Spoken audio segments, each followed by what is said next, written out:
নির্বাহী আদেশে ঈদের ছুটি রয়েছে 4 দিন, তবে ঈদের আগে ব্যাংক কদিন পর্যন্ত খোলা রয়েছে। আপনারা হয়তোবা অনেকেই ইতিমধ্যে অবগত রয়েছেন যে 17ই মার্চ শবে কদর হওয়ার কারণে কিন্তু এটাও সরকারি একটা ছুটির দিন ইতিমধ্যে ঘোষণা করা হয়েছে।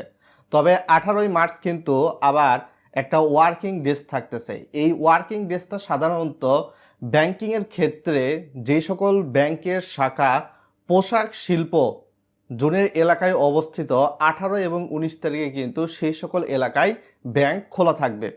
ভিডিওটা লাইক করে চ্যানেলের নতুন দর্শক হয়ে থাকলে সাবস্ক্রাইব করে দিবেন বন্ধুরা।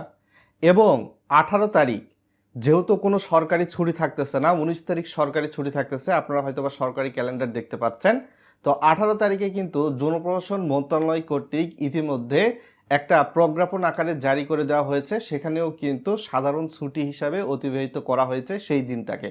তো সেই হিসাবে বলতে পারেন যে ঈদের আগে আপনি হয়তোবা 16ই মার্চ পর্যন্ত সর্বশেষ কার্যদিবস পেতে যাচ্ছেন এবং ব্যাংকিং ডেজ হিসাবে আপনি দেশের যে কোনো ব্যাংকের শাখায় কিন্তু টাকা জমা উত্তোলন করতে পারবেন।